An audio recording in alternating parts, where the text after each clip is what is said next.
பரமா படிடா. Hello guys, welcome back to my channel. இன்றைக்கி நம்ம என்ன சம்மரி பார்க்க போகிறோம் அப்படின்னா, டாக்டர் ஷிவாகோ இதை எழுதினவங்க போரிஸ் பாஸ்டனிக்.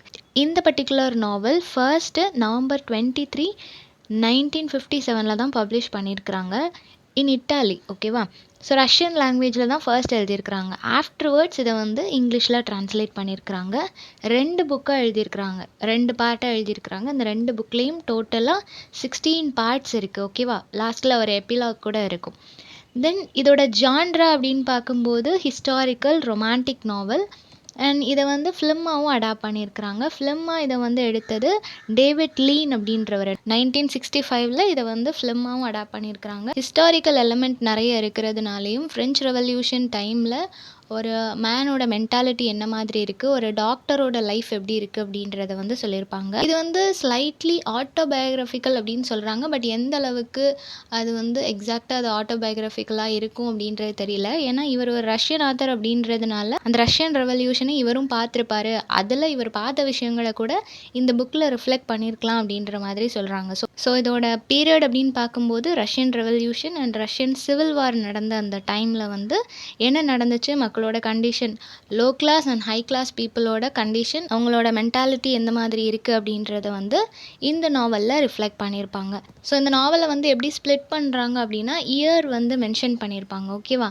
ஸோ அந்த இயரில் வந்து ஒவ்வொரு இயர்லேயும் ஒவ்வொரு ஹிஸ்டாரிக்கல் மூமெண்ட் இருக்கிற மாதிரி இருக்கும். இப்போது ரஷ்யன் சிவில் வாராக இருக்கட்டும், ரெவல்யூஷனாக இருக்கட்டும், வேர்ல்டு வார் 1 இருக்கட்டும், இந்த மாதிரி ஒவ்வொரு ஹிஸ்டாரிக்கல் மூமெண்ட் வந்து அதை ஸ்ப்ளிட் பண்ணுற மாதிரி, அதை வச்சு டிவைட் பண்ணுற மாதிரி இருக்கும். ஸோ எல்லா சீசனும் மென்ஷன் பண்ணியிருப்பாங்க, அதே மாதிரி ஒவ்வொரு இயரும் மென்ஷன் பண்ணியிருப்பாங்க. ஓகே, கேரக்டர்ஸ் பார்த்துடலாம். யூரி அப்படின்றவர் தான் ப்ரொட்டகானிஸ்ட். இவர் ஒரு doctor as well as poet. ஓகேவா? நெக்ஸ்ட்டு டான்யா அப்படின்றவங்க யூரியோட ஒய்ஃப். லாரா அப்படின்றவங்க யூரிக்கு லவ் இன்ட்ரெஸ்ட் இருக்கும். தென் பாசா அப்படின்றவங்க லாராவோட ஹஸ்பண்ட். இதில் எல்லாமே ஃப்யூச்சரில் இருக்கிற ரிலேஷன்ஷிப்பை கொடுத்துருப்பாங்க. அதுக்கு முன்னாடி அவங்களுக்குள்ள நிறைய கனெக்ஷன்ஸ் இருந்திருக்கும். தென் விக்டர் அப்படின்றவர் ஒரு வெல்த்தியான பிஸ்னஸ் மேன். தென் நிக்கோலே அப்படின்றவர் யூரியோட அங்கிள் அண்ட் ஃபிலாசபர். மிஸ்ஸா அப்படின்றவங்களும் நிக்கா அப்படின்றவங்களும் யூரியோட ஃப்ரெண்ட். தென் மரீனா அப்படின்ற ஒரு கேரக்டர் வருவாங்க. இவங்க யூரியோட ஃபேமிலி ஃப்ரெண்ட். தென் ஃப்யூச்சரில் வந்து அவரோட ஒய்ஃப் ஆகிறாங்க. தென் யூரிக்கு ஒரு ஹாஃப் பிரதர் கூட இருக்கும், யூ கிராஃப் அப்படின்னு சொல்லிட்டு. ஓகேவா? ஸோ இவ்வளோ தான் இம்பார்ட்டண்ட்டான கேரக்டர்ஸ். ஸோ இந்த யூரி அப்படின்ற பர்சனோட லைஃப்பும் லாரா அப்படின்ற அந்த பொண்ணோட லைஃப்பும் எப்படி இருந்துச்சு அப்படின்றது தான் மெஜாரிட்டி ரோல் ப்ளே பண்ணுற மாதிரி இருக்கும். ஓகேவா? அந்த ரெவல்யூஷன் டைமில் ஒரு young girl and young boy எந்த மாதிரியான ப்ராப்ளம்ஸ் எல்லாம் ஃபேஸ் பண்ணுறாங்க, அவங்களோட லைஃப் வந்து எப்படியெல்லாம் சேஞ்ச் ஆகுது அப்படின்றத வந்து கொடுத்துருப்பாங்க. இது வந்து ஒரு ரொமான்டிக் நாவல் ஆஸ் வெல் அஸ் அவங்களோட ஃபீலிங் அண்ட் இமோஷன்ஸ்க்கும் ஹிஸ்டாரிக்கல் எலமெண்ட்ஸுக்கும் சொசைட்டியில் நடக்கிற ப்ராப்ளம்ஸ் எல்லாமே அவங்களோட லைஃப்பில் ஒரு இம்பேக்டை க்ரியேட் பண்ணுற மாதிரி கொடுத்துருப்பாங்க. ஸோ நாவல் எப்படி ஸ்டார்ட் ஆகுது அப்படின்னா 1902 வந்துட்டு இப்போது யூரிக்கு வந்து அம்மா கிடையாது, அப்பா மட்டும்தான். அவங்க அப்பா வந்து என்ன மாதிரியான ஒரு பர்சன் அப்படின்னா அவங்களுக்கு இருக்கிற வெல்த் எல்லாத்தையும் சும்மா லாவிஷாக அதை வந்து ஸ்பெண்ட் பண்ணிவிட்டு எந்தவித ரெஸ்பான்சிபிலிட்டியும் இல்லாத ஒரு பர்சன் மாதிரி. அவருக்கு ஒரு சன் இருந்தும் அந்த சன்னை பற்றி கவலைப்படாமல் அவங்க பையனை நல்லா பார்த்துக்கணும், பையன் கூட இருக்கணும் அப்படின்னு சொல்லிட்டு லவ் இருக்கும். பட் அதை தாண்டி அவர் வந்து ரொம்ப லாவிஷாக மணியை ஸ்பெண்ட் பண்ணிகிட்டு இருப்பார். அந்த மாதிரி இருக்கும்போது ஒரு நாள் அவங்க வந்து ட்ரெயினில் ட்ராவல் பண்ணி போயிட்டுருக்குறாங்க. யூரிக்கு அப்போது 10 வயசு தான்.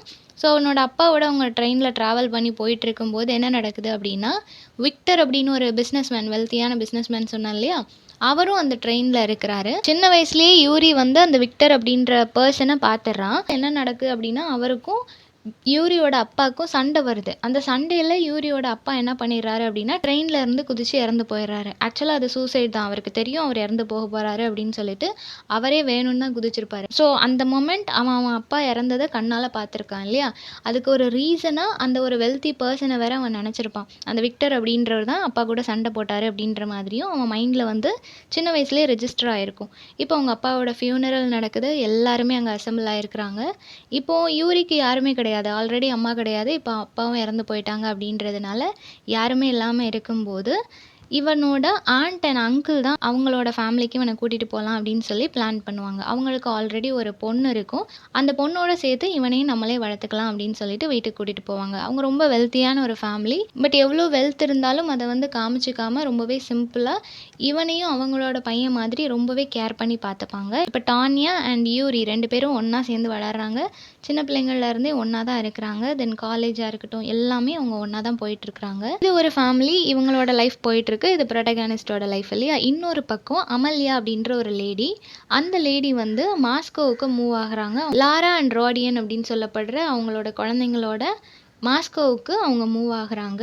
லாராக்கு வந்து ஆல்ரெடி அப்பா கிடையாது. அந்த அமல்யாவோட ஹஸ்பண்ட் வந்து ஆல்ரெடி இறந்து போயிருப்பாங்க. ஸோ அவங்க தான் அவங்களோட பிள்ளைங்களை பார்த்துக்கிற மாதிரியான ஒரு சுச்சுவேஷன் இருக்கும். ஸோ அவங்களோட ஃபேமிலி கண்டிஷன் ரொம்ப வேர்ஸ்ட்டாக தான் இருக்குது. அந்த அம்மா தான் அந்த 2 குழந்தைங்களையும் பார்த்துக்கணும் அப்படின்ற மாதிரியான சுச்சுவேஷன் இருக்குது. இப்படியே லைஃப் போயிட்டு இருக்கும்போது ஒரு நாள் என்ன ஆகுது அப்படின்னா, லாராக்கு வந்து ஒரு வெல்த்தி பிஸ்னஸ் மேனான விக்டர் அப்படின்றவரை ரொம்ப பிடிக்குது.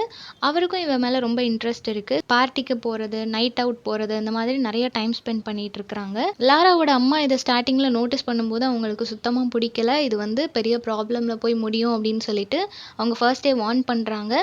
பட் அவள் வந்து அந்த ரிலேஷன்ஷிப்பை கண்டினியூ பண்ணிகிட்டு இருக்கிறா. பட் ஸ்டார்டிங்கில் அவளுக்கு அந்த ரிலேஷன்ஷிப் வேணும் அப்படின்னு தோணினாலும் போக போக அது வந்து ரொம்ப டார்ச்சர் ஆகுது. அவளுக்கே தெரியுது இது வந்து தப்பு அப்படின்றது தெரியறதுனால அந்த ரிலேஷன்ஷிப்லேருந்து எப்படியாவது வெளியே போயிடணும் அப்படின்னு நினச்சிட்டு இருக்கிறா. அந்த மாதிரியான சமயத்தில் லாராவோட அம்மாவுக்கு வந்து ஒரு ஆஃபர் கிடைக்குது. ஒரு ட்ரெஸ் ஷாப்பில் வந்து இன்வெஸ்ட் பண்ணுற மாதிரி, அதுலேருந்து அவங்க ஏர்ன் பண்ணுறதுக்கான ஆப்பர்ச்சுனிட்டி கிடைக்குது. அவங்க அம்மாவும் இன்வெஸ்ட் பண்ணுறாங்க. தென் மாஸ்கோவிலேருந்து அகெயின் அவங்க வந்து ஒரு அப்பார்ட்மெண்ட்டுக்கு மூவ் ஆயிடுறாங்க. வேற ஒரு இடத்துல மூவ் ஆயிடுறாங்க. அங்கே போனதுக்கப்புறம் பாஸ்தா அப்படின்ற ஒரு யங் மேன் வந்து இவளுக்கு அறிமுகமாகறாங்க. யாருக்குன்னா லாராக்கு. அந்த பர்சன் வந்து எப்போவுமே வாரில் இன்வால்வ் ஆகணும் அப்படின்னு சொல்லி ரொம்பவே ஆர்வமாக இருக்கிற ஒரு பர்சன். ரஷ்யன் வார் போயிட்டுருக்கு இல்லையா, ரெவல்யூஷன் நடந்துகிட்ருக்கு. எல்லா இடமுமே அடிக்கடி பிளட் ஷெட்டாக இருக்கும், ஃபைட் நடந்துகிட்ருக்கும். ரொம்பவே வேர்ஸ்டான ஒரு கண்டிஷன் தான் எல்லா இடத்துலையுமே இருக்கும். ஸோ அதில் வந்து இவனும் ஒரு பார்ட்டாக இருக்கணும், ரஷ்யாக்காக இவனும் ஃபைட் பண்ணணும் அப்படின்னு இவனுக்கு எப்போவுமே ஒரு ஆசை இருக்கும். தென் பாஸா ஒரு நாள் லாரா கிட்ட ப்ரப்போஸ் பண்ணும்போது லாராவும் அக்செப்ட் பண்ணிக்கிறா. ஏன்னா அவளுக்கு வந்து தெரியுது இவன் தான் நம்மளுக்கான ஆள், நம்ம வந்து தேவையில்லாமல் அந்த வெல்த்தி மேனை சூஸ் பண்ணிட்டோம் அப்படின்னு சொல்லிட்டு அவன்கிட்டேருந்து தூரமாக போகிறதுக்கு ட்ரை பண்ணுறா. பட் அந்த வெல்த்தி மேன் வந்து இவளை வந்து ரொம்ப ஃபோர்ஸ் பண்ணி அப்யூஸ் பண்ணுறது, அவளை ரொம்ப மிஸ்யூஸ் பண்ண ஸ்டார்ட் பண்ணுறான். இது அவளுக்கு ரொம்பவே ஒரு கட்டத்தில் டார்ச்சர் ஆகுது. நம்ம ஏன் இந்த மாதிரி ஒரு லைஃப்பை சூஸ் பண்ணோம் அப்படின்னு சொல்லிட்டு ரொம்பவே ரிக்ரெட்டில் இருக்கிறா. இதை பற்றி பாஸா கிட்ட பேசணும்னு நினைக்கிறா. பட் அவளால் பேச முடியல. இப்போ சில வருஷங்கள் கடந்து போயாச்சு. ஸோ எல்லாருமே ஓரளவு மெச்சூர்டாக இருக்கிறாங்க. ஆனா அப்படின்றவங்க வந்து யூரியோட ஆண்ட். ஸோ அந்த ஆனா அப்படின்றவங்க வந்து இப்போ ரொம்ப உடம்பு சரியில்லாமல் ஆயிடுச்சு. நிமோனியாவால் அஃபெக்ட் ஆகுறாங்க. ஸோ பெட் ரெஸ்ட்டில் இருக்கிற மாதிரியான ஒரு சுச்சுவேஷன் இருக்குது. ஸோ அவங்கள வந்து டேக் கேர் பண்ணிக்கிறது யூரி தான். ஏன்னா யூரி டாக்டர் தானே. ஸோ அவன் தான் டேக் கேர் பண்ணிக்கிறான். தென் கொஞ்ச நாளில் யூரிக்கு என்ன ஒரு இன்ஃபர்மேஷன் தெரிய வருது அப்படின்னா, யூரிக்கு ஒரு பிரதரும் இருக்குது, அவனோட அப்பாவுக்கு இன்னொரு சைல்டும் இருக்குது. யூகிராஃப் அப்படின்னு சொல்லப்படுற ஒரு பையன் இருக்கிறான். பிரின்சஸ் மூலமாக அந்த பையனும் அவங்களுக்கு இருக்கிறான் அப்படின்றது வந்து தெரிய வருது. இவரும் சரி ஓகே அக்செப்ட் பண்ணி தானே ஆகணும் அப்படின்னு சொல்லி அக்செப்ட் பண்ணிக்கிறாரு. இப்போ யூரி வந்து ஒரு டாக்டர் ஆயிட்டாரு. அவரோட ஃப்ரெண்ட் மிஸ்ஸா அப்படின்றவங்க ஒரு ஃபிசியாலஜிஸ்ட் ஆயிட்டாங்க. டானியா வந்து ஒரு லாயர் ஆயிட்டாங்க. ஸோ எல்லாருமே ஓரளவு நல்லா படித்து முடித்து ஒரு வெல் எஜுகேட்டடான ஒரு நல்ல பொசிஷனுக்கு போயிட்டாங்க. இப்போ லாரா வந்து டே பை டே விக்டரால் ரொம்ப கண்ட்ரோல் பண்ணப்படுறா. அவளால் யார்கிட்டையும் சொல்லவும் முடியல. ஏன்னா இவ வந்து அக்செப்ட் பண்ணி ஸ்டார்ட் பண்ண ஒரு ரிலேஷன்ஷிப் தான். அது இப்போ இவ்வளோ டாக்ஸிக்காக போகும், அவன் இவ்வளோ க்ரூயலாக இருப்பான்றது அவளுக்கு தெரியாது இல்லையா. ஸோ அதனால் அவளால் யார்கிட்டையும் சொல்லவும் முடியல. அவன் ரொம்ப அவளை டார்ச்சர் பண்ணுறான், ரொம்ப அவளை அப்யூஸ் பண்ணிகிட்டு இருக்கிறான். ஸோ நியர்லி 6 மந்த் வந்து அவனோட கண்ட்ரோலில் இவ இருக்கிற மாதிரியான ஒரு சிச்சுவேஷன் இருக்குது. ஸோ எப்படியாவது இவன்கிட்டேருந்து எஸ்கேப் ஆயிடணும் அப்படின்னு சொல்லி ட்ரை பண்ணிகிட்டு இருக்கிறா. ஸோ இப்போ எப்படியாவது விக்டரோட இந்த கண்ட்ரோல்லேருந்து எஸ்கேப் ஆகணும் அப்படின்னு சொல்லி லாரா ஃபீல் பண்ணுறா. அதனால் அவளோட ஃப்ரெண்டான நாடியா கிட்ட ஒரு ஹெல்ப் கேட்குறா. நீ எப்படியாவது எனக்கு ஏதாவது ஒரு டியூட்டர் ஒர்க் எங்கேயாவது பார்த்து தர முடியுமா? நான் ஒர்க்குக்கு போயிட்டேன் அப்படின்னா கண்டிப்பாக அவன்கிட்டேருந்து என்னால் எஸ்கேப் ஆக முடியும் அப்படின்னு சொல்லி கேட்கும்போது, அதுக்கு நாடியா என்ன சஜஸ்ட் பண்ணுறா அப்படின்னா, என்னோட ஃபேமிலியிலே நாங்கள் வந்து ஒரு டியூட்டர் தான் தேடிட்டு இருக்கிறோம். என்னோட தங்கச்சிக்கு வந்து ஒரு டியூட்டர் தேவைப்படுது. லெப் அப்படின்றவ அவளோட தங்கச்சி.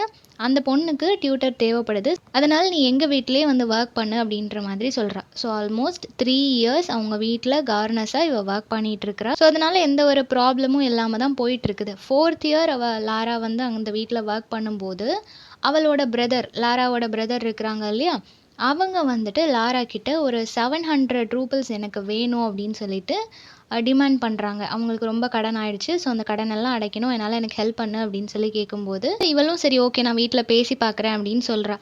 எந்த அளவுக்கு இவ வந்து அவங்க வீட்ல அட்டாச் ஆயிட்டா அப்படின்னா, அவங்க வந்து இவ ஒரு கவர்னஸ் அப்படின்லாம் பார்க்கவே இல்ல.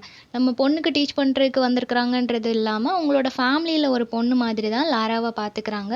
ஸோ அவளுக்கு ரொம்ப ஃப்ரீடம் குடுக்குறதுனால, நல்லா டேக் கேர் பண்ணிக்கிறதுனால, அவ வந்து சரி கேட்டு பார்க்கலாம் ஹெல்ப் பண்ணு அப்படின்னு சொல்லி பிளான் பண்றா. தென் இதுக்கு பதிலா அவ பிரதர் கிட்ட என்ன கேட்குறா அப்படின்னா, நான் உனக்கு அமௌண்ட் வாங்கி தரேன். பட் நீ எனக்கு ஒரு ரைஃபிள் வாங்கி தரணும் அப்படின்ற மாதிரி கேட்குறா. அவனுமே சரி ஓகே அப்படின்னு சொல்லிடுறா. இப்போ அவ வந்து அவங்க வீட்ல பேசி மணி வாங்கிட்டா. வாங்கிட்டு அவன்ட்ட குடுத்துட்டா. ரிட்டர்னுக்கு அவனும் ரைஃபிள் குடுத்துட்டான். இப்போ அந்த அமௌண்ட்ட வந்து மொத்தமா அவங்க வீட்ல ரிட்டர்ன் பண்ண முடியல லாராவால. ஏன் அப்படின்னா, அவளுக்கு டெய்லி வந்து சேலரி வரும் இல்லையா? வேஜஸ் கிடைக்கும் இல்லையா? அத வந்துட்டு அவளோட பாய் ஃப்ரெண்டான பாஷா அண்ட் ஆல்சோ அவரோட ஃபாதர். பாஷாவோட ஃபாதருக்கும் இவ வந்து ஸ்பெண்ட் பண்ணிட்டுருப்பா. பட் பாஷாவோட ஃபாதருக்கு ஸ்பெண்ட் பண்ணுறது பாஷாக்கு தெரியாது. இப்போ லாராக்கு வந்து ஒரு கட்டத்தில் ரொம்ப டிஸ்சாட்டிஸ்ஃபேக்ஷனாக ஃபீல் ஆகுது. அவளால் அந்த இடத்துல இருக்க முடியல. அவளோட பாஸ்ட் மெமரிஸ் எல்லாம் அவளை ரொம்ப ஹண்ட் பண்ணிகிட்டே இருக்குது. நம்ம ஃபேமிலியோடு சேர்ந்து இருந்துடலாமா, திரும்ப மாஸ்கோவுக்கு போயிடலாமா அப்படின்னு சொல்லி பிளான் பண்ணிட்டு இருக்கிறா. அது மட்டும் இல்லாமல் அவளுக்குள்ள ஒரு guilt, regret, frustrated mind set இருக்கு இல்லையா, அது வந்து எப்படியாவது போக்கி ஆகணும், அப்போ தான் என்னோட ஃப்யூச்சர் நல்லா இருக்கும் அப்படின்னு முடிவு பண்ணுறா. ஸோ என்ன பிளான் பண்ணுறா அப்படின்னா, ஒரு கிறிஸ்மஸ் பார்ட்டி ஒன்று நடக்குது. அந்த பார்ட்டிக்கு கண்டிப்பா விக்டர் வருவாரு அப்படின்றது இவளுக்கு தெரியும். அந்த பார்ட்டிக்கு நம்மளும் போகணும் அப்படின்னு சொல்லி முடிவு பண்றா. ஸோ டிசம்பர் 27 கிறிஸ்மஸ் பார்ட்டி நடக்குது. அந்த பார்ட்டியில யூரி அண்ட் ஆல்சோ டானியாவும் இருக்கிறாங்க. 2 பேரும் ரொம்ப அழகாக ட்ரெஸ் பண்ணிட்டு வந்திருக்கிறாங்க. அங்கே டான்ஸ் பண்ணுறாங்க, நிறைய டைம் ஸ்பெண்ட் பண்ணுறாங்க. யூரிக்கு வந்து என்ன மாதிரியான ஒரு தாட் இருக்கும் அப்படின்னா, டானியா வந்து இவங்க 2 பேரோட ஃப்ரெண்டான மிஸ்ஸா அப்படின்றவங்கள தான் டானியா வந்து லவ் பண்ணுறா அப்படின்னு சொல்லிட்டு யூரி நினச்சிட்டு இருப்பாரு. பட் அவர் வந்து கேட்கும்போது, "நீ அவனை தானே லவ் பண்ணுற?" அப்படின்னு சொல்லி அவகிட்ட கேட்கும்போது, அவள் வந்து, "இல்லை நான் உன்னை தான் லவ் பண்ணுறேன்" அப்படின்னு சொல்லி அந்த பார்ட்டியில் வச்சு ரிவீல் பண்ணுவாள். ஸோ அந்த பார்ட்டியில் தான் ஃபர்ஸ்ட் டைம் 2 பேரும் ஒருத்தருக்கு ஒருத்தர் ப்ரப்போஸ் பண்ணிக்கிறாங்க. ஸோ அங்கேருந்து தான் அவங்களோட லவ் லைஃப் வந்து ஸ்டார்ட் ஆகுது. இப்படி அவங்க 2 பேரும் ஒரு பக்கம் லவ்வை ஷேர் பண்ணிகிட்டு இருக்கும்போது, இன்னொரு பக்கம் என்ன ஆகுது அப்படின்னா, லாரா அந்த பார்ட்டிக்கு வரா. அவள் வந்து அந்த பால் டான்ஸுக்குள்ளே ட்ரெஸ்லாம் பண்ணலை, ரொம்பவே வேர்ஸ்டான ஒரு ட்ரெஸ்ஸில் வரா. வந்துட்டு பார்க்குறா, அந்த இடத்துல வந்து விக்டர் உட்கார்ந்துருக்கிறாரு. விக்டரோட அட்டென்ஷன் எப்படியாவது கிராப் பண்ணணும்னு இவ ட்ரை பண்ணிட்டே இருக்கிறா. பட் விக்டர் வந்து கேம்பிளிங் நல்லா சீட்டு விளையாண்டுட்டு இருக்கிறாரு. அவரை சுற்றி நிறைய ப்ராஸ்டியூட்லாம் இருக்கிறாங்க. ஸோ அந்த மாதிரி அவர் ரொம்ப என்ஜாய் பண்ணிட்டு இருக்கிற சமயத்தில் இவ சடனாக ஒரு ரைஃபிள் எடுத்து பாயிண்ட் பண்ணி அவனை ஷூட் பண்ணுறதுக்கு ட்ரை பண்ணுறா. பட் ஆக்சிடென்டலி அது பக்கத்தில் இருக்கிறவரோட கையில் வந்து இன்ஜுரி ஆயிடுச்சு. அவர் மேலே படலை. ஸோ அவளோட மிஷன் ஃபெயிலியர் ஆகிட்டே அப்படின்னு சொல்லிட்டு அவளுக்கு ஒரு மாதிரி வந்துட்டு லாரா அப்படியே ஃபெயிண்ட் ஆகி கீழே விழும்போது எல்லாரும் சேர்ந்து அவளை வந்து ஒரு சேர்ல உட்கார வச்சிடுறாங்க. இப்போ யூரி டாக்டர் இல்லையா, ஸோ வந்து அவன் லாராக்கு ஃபர்ஸ்ட் எய்ட் பண்ணலாம் அப்படின்னு சொல்லி லாரா கிட்ட வரான்.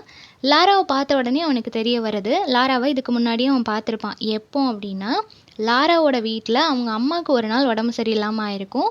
அப்போ இவன் போயிட்டு அவங்க அம்மாவை செக் பண்ணுவான். தென் அவங்க அம்மாவை செக் பண்ணி முடிச்சதுக்கப்புறமா அந்த ரூமை விட்டு வெளியே வரும்போது லாரா அண்ட் விக்டர் வந்து அவங்க ரொமான்ஸ் பண்ணிட்டு இருக்கிறத இவன் பார்ப்பான். ஃபர்ஸ்ட் வந்து இவனுக்கு அது லாராவை ஃபோர்ஸ் பண்ணுற மாதிரி தெரிஞ்சாலும், தென் லாராவும் லவ் பண்ணுறாங்க போல் அப்படின்ற மாதிரி இவன் நினச்சிக்குவான். ஸோ இவனுக்கு பார்த்த உடனே இது அந்த பொண்ணு தான் அப்படின்றது தெரியுது. பட் அவளுக்கு இவன் யார் அப்படின்றது தெரியல. நெக்ஸ்ட் என்ன நடக்குது அப்படின்னா, டானியா வந்து இவன் வந்து அவகிட்ட பேச ட்ரை பண்ணுறதுக்குள்ள டானியா வந்து இன்ஃபார்ம் பண்ணுறாங்க, இந்த மாதிரி வீட்டில் இருந்து கால் வந்திருக்கு, நம்ம உடனடியாக வீட்டுக்கு போயாகணும், அம்மாவோட சுச்சுவேஷன் ரொம்ப வர்ஸ்ட்டாக இருக்கா அப்படின்னு சொன்ன உடனே 2 பேரும் வேகமாக வீட்டுக்கு போகிறாங்க. பட் அன்ஃபார்ச்சுனேட்லி அவங்க வீட்டுக்கு போகிறதுக்கு முன்னாடியே அவங்க அம்மா வந்து இறந்து போயிட்டாங்க. இப்போ லாரா அண்ட் பாஷா இருக்கிறாங்க இல்லையா, 2 பேரும் நம்ம மேரேஜ் பண்ணிக்கலாம் அப்படின்னு சொல்லி முடிவு பண்ணுறாங்க. ஸோ அவங்க 2 பேரும் மேரேஜ் பண்ணிக்கிறாங்க. ட்ரெயினில் வேற ஒரு சிட்டிக்கு போயிடுறாங்க. இப்போ வேர்ல்டு வார் ஃபர்ஸ்ட் ஆல்மோஸ்ட் நடந்துட்டுருக்கிற அந்த டைம், ஓகேவா? இப்போ லாரா அண்ட் பாஷா மேரேஜ் பண்ணிக்கிட்டாங்க. அதே மாதிரி யூரி அண்ட் டானியாவும் மேரேஜ் பண்ணிக்கிட்டாங்க. தென் யூரிக்கு வந்து மாஸ்கோவில் இருக்கிற ஒரு ஹாஸ்பிட்டலில் டாக்டராக ஒர்க் கிடைக்கிது. அவர் அந்த ஒர்க்கையும் பார்த்துட்டு இருக்கிறாரு. ஃபேமிலி லைஃப் ரொம்பவே பீஸ்ஃபுல்லாக ஹாப்பியாக போயிட்டுருக்கு. டானியாவுக்கு ஒரு பையன் பிறக்கிறான். அதே மாதிரி லாராக்கு ஒரு பொண்ணு பிறக்கிறா. லாராவோட ஹஸ்பண்ட் அவளை ரொம்பவே நல்லா பார்த்துக்கிறான். அவனுக்கு வந்து லாரா மேலே ரொம்ப எக்ஸ்ட்ரீம் லவ் இருக்கும். அவன் ரொம்ப லவ் பண்ணுவான். பட் அவனுக்கு எப்போவுமே லாரா நம்மளை இதே அளவுக்கு லவ் பண்ணுறாளா அப்படின்ற ஒரு டவுட் இருக்கும். லாரா வந்து அவன்கிட்ட உண்மையாக இருக்கணும் அப்படின்றதுக்காக விக்டரை பற்றியும் ஷேர் பண்ணியிருப்பா. ஸோ அந்த ஒரு விஷயமும் அவன் மைண்டில் ஓடிட்டே இருக்கும். ஸோ அவனுக்கு வந்து அவன் ஆல்ரெடி நிறைய லவ் பண்ணுறான், அவன் லவ் பண்ணல அப்படின்ற ஒரு டவுட் இருக்குது. இதில் அவள் இந்த விஷயத்தையும் சொன்ன உடனே இவனுக்கு நிறைய விஷயங்கள் மைண்டில் போயிட்டே இருக்கும். ஸோ இதை ஒரு சாக்கா வச்சு அவன் என்ன பண்ணுவான் அப்படின்னா, இந்த வீட்டை விட்டு போகணும்னு சொல்லிட்டு ரஷ்யன் ஆர்மியில் போய் சேர்ந்துருவான். வீட்டில் இருந்து எஸ்கேப் ஆயிடுவான். ஒன் டே மார்னிங் லாரா எந்திரிச்சு வீட்டில் அவனை தேடுவான். அவன் இருக்க மாட்டான். இவளுக்கு ரொம்பவே கஷ்டமாயிரும். இதை நம்ம அக்செப்ட் பண்ணி தான் ஆகணும் அப்படின்னு சொல்லிட்டு அக்செப்ட் பண்ணிவிட்டு ஒரு டீச்சர் ஜாபுக்காக ட்ரை பண்ணுவாள். அவளுக்கு ஜாபும் கிடச்சிரும். ஸோ அந்த ஸ்கூலில் ஒர்க் பண்ணிகிட்டு இருப்பா. இன்னொரு சைடு பாசாவையும் தேடுவாள். அவன் எங்கேயாவது இருக்கானா அப்படின்னு சொல்லி தேடிட்டு இருப்பா. அப்படி ஒரு நாள் ஒரு மிலிட்ரி கேம்பில் தேடிட்டு இருக்கும்போது அங்கே வந்து திடீர்னு ரெவல்யூஷன் ஸ்டார்ட் ஆயிரும். நிறைய ஃபைட்லாம் நடந்த உடனே எல்லாருமே அங்கங்கே செப்பரேட் ஆயிடுவாங்க. இவளும் போயிடுவா. அதில் டாக்டர் யூரிக்கும் கொஞ்சம் இன்ஜுரி ஆயிரும். ஸோ அவனை வந்து ஹாஸ்பிட்டலில் சேர்த்துருப்பாங்க. அந்த ஹாஸ்பிட்டலில் இவ வந்து நர்ஸாகவும் ஒர்க் பண்ணுவாள். இப்போ அவன் இல்லை. ஸோ இவ தான் நிறைய ஒர்க் பண்ணிவிட்டு அவளோட பொண்ணை பார்த்துக்கணுன்ற கண்டிஷனில் இருக்கிறா இல்லையா, அதனால் டீச்சராகவும் ஒர்க் பண்ணுவாள், நர்ஸாகவும் ஒர்க் பண்ணுவாள். ஸோ அந்த ஹாஸ்பிட்டலில் அவள் நர்ஸாக ஒர்க் பண்ணும்போது தான் யூரியை பார்க்குறா. யூரிக்கு பார்த்த உடனே தெரிஞ்சிருது இது லாரா அப்படின்றது. 2 பேரும் பேசிக்கிறாங்க. அப்படி பேசும்போது யூரி வந்து அட்ரஸ் பண்ணுறான். அந்த மாதிரி நான் ஒன்றை முதல்ல பார்த்துருக்குறேன் அப்படின்னு சொல்லிட்டு அவங்க அம்மாவுக்கு உடம்பு சரியில்லாமல் இருந்துச்சு இல்லையா, அந்த சுச்சுவேஷனை சொல்லுவான். ஸோ லாராக்கு வந்து என்ன தோணுன்னா, ஓகே அப்போ உனக்கு என் மேலே ஒரு நல்ல ஒப்பீனியன் இருக்காது அப்படின்னு சொல்லும்போது அதுக்கு யூரி வந்து இல்லை நான் அந்த மாதிரிலாம் எதுவுமே நினைக்கல அப்படின்ற மாதிரி யூரி சொல்லிடுவான். ஸோ 2 பேருக்குள்ளே ஒரு ஹெல்தியான ஒரு கான்வர்சேஷன் போயிட்டுருக்கும். ஸோ இப்போ வந்து யூரி க்யூர் ஆனதுக்கப்புறம் அந்த ஹாஸ்பிட்டல்லே யூரியும் ஒர்க் பண்ணுற மாதிரியான ஒரு சுச்சுவேஷன் இருக்கும். அவனும் அங்கே ஒர்க் பண்ணிகிட்டு இருப்பான். அந்த ஹாஸ்பிட்டலில் தான் ஒரு வார்டில் பாசாவோட ஒர்க் பண்ண ஒரு லெஃப்டினன்ட் ஒருத்தர் இருப்பார். அவர்கிட்ட போயிட்டு லாரா பேசும்போது அவர் வந்து சொல்லுவார், இதுதான் அவனோட திங்ஸ் அப்படின்னு சொல்லி அவனோட திங்ஸ் எல்லாம் கொடுத்துட்டு அதில் வந்து லாராவோட ஃபோட்டோவும் இருக்கும். அந்த திங்ஸ் எல்லாம் கொடுத்துட்டு அவன் இன்னும் உயிரோட தான் இருக்கிறான் அப்படின்ற மாதிரி அவர் வந்து ஒரு ஹோப் கொடுப்பாரு. இப்போ ரெவல்யூஷன் ஸ்டார்ட் ஆயிடுச்சு. ஸோ லாரா அண்ட் யூரி 2 பேரும் அந்த ஹாஸ்பிட்டலை விட்டு லீவ் ஆகணும், வீட்டுக்கு போகணும் அப்படின்னு சொல்லி முடிவு பண்ணுறாங்க. அப்படி பிளான் பண்ணும்போது யூரி வந்து அவனுக்கு லாரா மேலே இன்ட்ரெஸ்ட் இருக்குது அப்படின்றத வந்து ரிவீல் பண்ணுறான். அதை ரிவீல் பண்ணதுக்கப்புறம் லாரா அவனை ஸ்டாப் பண்ணுறா. ஸோ ஒரு வீக் அகெயின் அவன் அங்கே ஸ்டே பண்ணுற மாதிரியான ஒரு சுச்சுவேஷன் இருக்குது. தென் அவங்க 2 பேரும் நிறைய டைம் ஸ்பெண்ட் பண்ணுறாங்க.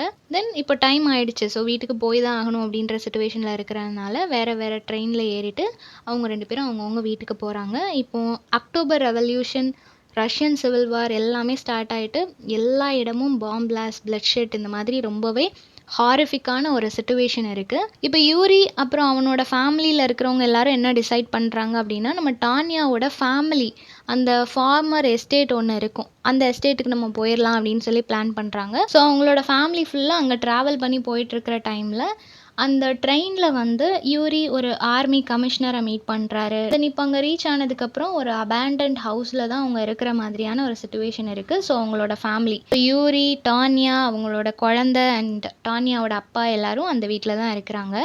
யூரிக்கு வந்து சின்ன வயசுலேயே போம்ஸ் எழுதுறது அவனுக்கு ரொம்ப பிடிக்கும். நிறைய போம்ஸ் எல்லாம் எழுதுவான். இப்போவும் அதே மாதிரி அவன் எழுத ஆரம்பிக்கிறான். இந்த மாதிரி ரைட்டிங்லேயும் கொஞ்சம் இன்ட்ரெஸ்ட் காமிக்க ஆரம்பிக்கிறான். தென் இப்போது ஸ்ப்ரிங் சீசன் வந்தாச்சு. ஃபேமிலியில் இருக்கிறவங்க எல்லாருமே ஃபார்ம் ஒர்க்குக்காக ப்ரிப்பேர் பண்ணிகிட்டு இருக்கிறாங்க. இப்போ யூரி வந்து அவனோட ரைட்டிங் கரியருக்காக பக்கத்தில் இருக்கிற ஒரு பப்ளிக் லைப்ரரியை விசிட் பண்ணுறான். அவன் அப்படி ஒரு நாள் விசிட் பண்ணும்போது அங்கே லாராவை பார்க்குறான். ஸோ லாராவை பார்த்த உடனே அவகிட்ட பேசலாம் அப்படின்னு சொல்லி பிளான் பண்ணுறான். பேசுறதுக்கு முன்னாடி நம்மளோட ஒர்க்கை முடிச்சிருவோம் அப்படின்னு சொல்லி அவனோட ஒர்க்கெல்லாம் முடிச்சுட்டு அவளை தேடுறான். அவள் அதுக்குள்ளே போயிட்டா. அவள் அங்கேருந்து போயிடுறா இல்லையா. ஸோ இப்போ அவளை பார்க்கணும் அப்படின்றதுனால அந்த லைப்ரரியன் கிட்ட இருந்து அவளோட அட்ரஸ் வாங்கிடுறான். அட்ரஸ் வாங்கிட்டு நெக்ஸ்ட் டே அந்த லைப்ரரிக்கு வரும்போது அவளோட வீட்டுக்கும் போகிறான். அவள் எதிர்பார்க்கவே இல்லை இவன் வருவான்னு சொல்லிட்டு. அப்புறம் அவன்கிட்ட அவளோட ஹஸ்பண்ட் பற்றி, அவனோட ஃபேமிலி கண்டிஷன்ஸ் பற்றி எல்லாம் ஷேர் பண்ணுறா. அவளோட டாட்டரை இன்ட்ரடியூஸ் பண்ணுறா. தென் அவளுக்கு வந்து அவன் மேலே ஆல்ரெடி இன்ட்ரெஸ்ட் இருக்குன்றதை அவன் ரிவீல் பண்ணிட்டான். இப்போ வீட்டுக்கும் வந்துட்டான். ஸோ இதை வந்து அப்படியே கண்டினியூ பண்ண ஆரம்பிக்கிறான். நிறைய டைம் வந்து லாராவோட வீட்டுக்கு நியர்லி 2 months கண்டினியூஸாக அவளோட வீட்டுக்கு வந்துட்டு போயிட்டு இருக்கிறான். அப்படி ஒரு நாள் லாராவோட வீட்டுக்கு அவன் வரும்போது அவனை ஒரு கமாண்டர் வந்து கிட்னாப் பண்ணிடுறாங்க. மோர் தென் 2 years அவங்களோட வீட்டில் இருக்கிற மாதிரியான ஒரு சுச்சுவேஷன் இருக்குது. லாராக்கும் அவனுக்கு என்னாச்சுன்னு தெரியாது, டானியாக்கும் அவனுக்கு என்னாச்சுன்றே தெரியாது. ஸோ 2 வருஷம் அவங்களோட கஸ்டடியில் தான் இருப்பான். அதுக்கப்புறம் அவன் எப்படியோ எஸ்கேப் ஆயிடுவான். எஸ்கேப் ஆனதுக்கு அப்புறமா அவன் ஃபர்ஸ்ட் லாராவை தான் மீட் பண்ணணும்னு நினைக்கிறான். ஸோ டானியா வந்து சின்ன வயசுலேருந்தே அவன் கூட இருந்ததுனால அவன் மேலே ஒரு இன்ட்ரெஸ்ட் இருக்கும். பட் லாராவை தான் உண்மையாக லவ் பண்ணுவான். அவனுக்கு லவ் அப்படின்றது லாரா கிட்ட தான் இருக்கும். லாரா கிட்ட தான் எப்போவுமே இருக்கணும், லாராவை பார்த்துக்கிட்டே இருக்கணும், அந்த மாதிரியான ஒரு ஃபீல் அவனுக்கு இருக்கும். அப்படி அவளை தேடி போயிட்டு இருக்கும்போது தான் அவனோட ஓன் ஃபேமிலி, டானியா அவங்களோட ஃபேமிலியெல்லாம் இருக்கிறாங்க இல்லையா, அவங்க எல்லாரும் மாஸ்கோவுக்கே திரும்ப போயிட்டாங்க அப்படின்ற நியூஸ் வந்து அவன் கேள்விப்படுவான். தென் இப்போ ஒரு வழியாக லாராவை அவன் மீட் பண்ணிட்டான். மீட் பண்ணதுக்கப்புறம் தான் லாரா ரிவீல் பண்ணுவா, டானியாவுக்கு இன்னொரு குழந்தை பிறந்திருக்கு, ஒரு பொண்ணு பிறந்திருக்கு அப்படின்றது சொல்லுவா. எப்படி இவளுக்கு தெரியும்னா, அவளோட ப்ரெக்னென்சி டைமில் இவ தான் போயிட்டு அவளுக்கு நர்சிங் எல்லாமே பண்ணியிருப்பா. ஸோ அதனால் நான் தான் அவள் கூட இருந்தேன், எனக்கு தெரியும், அவள் ரொம்பவே நல்ல ஒரு டைப்பு, நாங்கள் 2 பேரும் ஃப்ரெண்ட்ஸ் ஆகிட்டோம் அப்படின்ற மாதிரி இவள் ஷேர் பண்ணுவாள். இதெல்லாம் இவரு கேட்டதுக்கப்புறமா அந்த இடத்துலையே ஒரு ஜாப் ஒன்று ட்ரை பண்ணுவான், இவங்க கூடவே இருக்கலாம் அப்படின்னு சொல்லி பிளான் பண்ணுவான். ஸோ ஃபியூ மந்த்ஸ் அவங்களோட டைம் ஸ்பெண்ட் பண்ணிகிட்டு இருப்பான். சடனாக யூரிக்கு ஒரு லெட்டர் வரும். அந்த லெட்டரில் டானியா என்ன எழுதியிருப்பாங்க அப்படின்னா, நாங்கள் வந்து பாரிஸ்க்கு நாங்கள் மூவ் ஆயிட்டோம் அப்படின்னு சொல்கிறத விட அவங்க வந்து நாடு கடத்தப்பட்டிருப்பாங்க, ஓகேவா. ஸோ அந்த மாதிரி பாரிஸ்க்கு நாங்கள் போயிட்டோம். நான் வந்து உன்னை எப்போவுமே லவ் பண்ணேன், பட் உன்கிட்ட இருந்து ஒரு ட்ரூ லவ் எனக்கு என்றைக்குமே கிடைக்கல. ஸோ இதுக்கப்புறம் நம்ம என்றைக்கும் மீட் பண்ணிக்கவே வேண்டாம், நான் உன்னை பார்க்கவே விரும்பலை அப்படின்ற மாதிரி எழுதியிருப்பாங்க. ஆக்சுவலாக இந்த லெட்டர் வந்து ஒரு 5 மந்த்ஸ் முன்னாடியே அவங்க எழுதியிருப்பாங்க. ஸோ அவங்களுக்கு வந்து தெரிஞ்சிருச்சு, லாராவோட தான் இவன் டைம் ஸ்பெண்ட் பண்ணிட்டு இருக்கிறான், அவங்க ஃபேமிலியோட தான் இருக்கிறான் அப்படின்றது அவங்களுக்கு தெரிஞ்சதுனால தான் இந்த லெட்டரை அனுப்பியிருக்கிறாங்க. ஸோ 5 மந்த்ஸ் முன்னாடி எழுதின இந்த லெட்டர் இப்போ தான் இவனோட கைக்கு வந்திருக்கும். ப்ராப்ளமாக போயிட்டு இருக்கு இல்லையா, ஸோ ப்ராப்பராக கம்யூனிகேஷன் இருந்திருக்காது. இப்போ தான் அவன் வந்து அந்த லெட்டரை ரிசீவ் பண்ணுவான். இந்த லெட்டரை ரீட் பண்ண உடனே அவனுக்கு அப்படியே செஸ்ட் பெயின் வந்து ஃபெயிண்ட் ஆகி கீழே விழுந்துருவான். தென் அவங்க எல்லாரும் சேர்ந்து வேற ஒரு எஸ்டேட்டுக்கு மூவ் ஆகிடுவாங்க. இந்த இடத்துல இருக்க வேண்டாம் அப்படின்னு சொல்லி வேற ஒரு எஸ்டேட்டுக்கு மூவ் ஆயிடுவாங்க. அப்படி அவங்க அங்கே போனதுக்கப்புறமா விக்டர் அங்கே வருவார். விக்டர் வந்து எப்படியாவது அவங்ககிட்ட பேசி லாராவை இங்கேருந்து கூட்டிகிட்டு போயிடலான்னு சொல்லி ரொம்பவே ட்ரை பண்ணுவார். பட் அவர் எவ்வளோ பேசி பார்த்தாலும் இவங்க வந்து அலோவ் பண்ணுறதா இல்லை. அவர்கிட்ட ரொம்ப ஹார்ஷாக பேசி அவரை திரும்ப அனுப்பி விட்டுருவாங்க. திரும்ப அவங்க லைஃப்பை ரொம்ப ஹாப்பியாக லீட் பண்ணிகிட்டு இருப்பாங்க. யூரியும் அவனோட ரைட்டிங் ஒர்க்கில் நிறைய கான்சென்ட்ரேட் பண்ணிகிட்டு இருப்பான். தென் அகெயின் விக்டர் ஒரு நாள் வருவார். அகெயின் வந்து அவர் வந்து கன்வின்ஸ் பண்ணுவார், இந்த மாதிரி அவளோட சேஃப்டிக்காக தான் நான் சொல்கிறேன், இங்கே இருக்கிறது சேஃப்டி கிடையாது, அதனால நான் கூட்டிகிட்டு போகிறேன் அப்படின்ற மாதிரி அவரை நல்லா எக்ஸ்பிளைன் பண்ணதுக்கப்புறமா யூரியும் அலோவ் பண்ணிடுவான். லாராவுமே சரி ஓகே, யூரி வந்து கொஞ்ச நாளில் நம்மக்கிட்ட வந்துடுவான்ற நம்பிக்கையோட அவர் கூட போவாள். ஸோ யூரியும் அவளோட டாட்டரும் இப்போ விக்டர் கூட போகிறாங்க. இங்கே யூரி மட்டும் தனியாக இருப்பான். அப்படி அவன் தனியாக இருக்கும்போது பாசா ரிட்டன் ஆகிறான். பாசா அப்படின்றது லாராவோட ஹஸ்பண்ட். அவன் ரிட்டன் ஆகிட்டு என்னோட ஒய்ஃப் எங்கே அப்படின்னு சொல்லி கேட்கும்போது அதுக்கு யூரி வந்து எக்ஸ்பிளைன் பண்ணுறான், இந்த மாதிரியெல்லாம் நடந்துச்சு அப்படின்றத எக்ஸ்பிளைன் பண்ண உடனே பாசாவுக்கு ரொம்ப ரிக்ரெட் ஆகிடுச்சு. நம்ம வந்து நம்மளோட ஒய்ஃபை விட்டு போயிருக்கக்கூடாது, அவள் எவ்வளோ ஸ்ட்ரகிள் பண்ணியிருப்பா, அந்த மாதிரி நிறைய விஷயங்கள் அவன் யோசிச்சு பார்க்குறான். தென் 2 பேரும் நைட்டு நிறைய விஷயங்கள் ஷேர் பண்ணதுக்கப்புறமா மார்னிங் பார்க்கும்போது பாசா வந்து சூசைட் பண்ணிவிட்டு இறந்து போயிடுவான். ஸோ யூரி வந்து பார்க்குறான், சரி அவன் இறந்து போயிட்டான் அப்படின்றது வந்து தெரிய வருது. நெக்ஸ்ட் இப்போ யூரி வந்து மாஸ்கோவுக்கு ரிட்டன் ஆகிறாரு. அவரோட ஹெல்த் கண்டிஷன் ரொம்பவே வேர்ஸ்ட் ஆகுது. இப்போ அவர் வந்து அகெயின் ஒரு மேரேஜ் பண்ணிக்கலாம் அப்படின்னு சொல்லிட்டு இன்னொரு பொண்ணை மேரேஜ் பண்ணுறாங்க. மரீனா அப்படின்னு சொல்லப்படுற அவங்களோட ஃபேமிலி ஃப்ரெண்டில் தான் ஒரு பொண்ணு இவர் அப்ரோச் பண்ணும். அந்த பொண்ணு இவருக்கும் பிடிச்சதுனால 2 பேரும் மேரேஜ் பண்ணிக்கிறாங்க. ஸோ இவங்க தான் அஃபிஷியலி இவரோட செகண்ட் ஒய்ஃப், ஓகேவா. தென் இவங்க 2 பேருக்கும் 2 குழந்தைங்க பிறக்கிறாங்க. தென் அந்த லைஃபுமே இவர் கொஞ்ச நாளில் பிடிக்காமல் போயிடுது. ஸோ தனியாக போகணும் அப்படின்னு சொல்லிட்டு தனியாக ஒரு லைஃப்பை லீட் பண்ணுறாரு. அந்த ஃபேமிலியை விட்டு போயிடுறாரு. நிறைய ரைட்டிங் ப்ராஜெக்ட்ஸில் ஒர்க் பண்ணிகிட்ருக்கிறாரு. பட் எதுவுமே கம்ப்ளீட்டாக ஃபினிஷ் ஆகலை. அந்த மாதிரி அவர் தனியாகவே அவரோட லைஃப்பை லீட் பண்ணிகிட்டு இருக்கும்போது ஒரு நாள் அவருக்கு ரொம்ப உடம்பு சரியில்லாமல் ஆயிடுது. ஸோ ஹார்ட் அட்டாக் வந்து அவர் இறந்து போயிடுறாரு. ஸோ அவர் இறந்து போனதுக்கப்புறமா லாரா வந்து அவரோட ஃபியூனரலுக்காக வரா. ஃபியூனரலில் வந்துட்டு அவர் ரொம்ப ஃபீல் பண்ணிகிட்டு இருக்கிறா.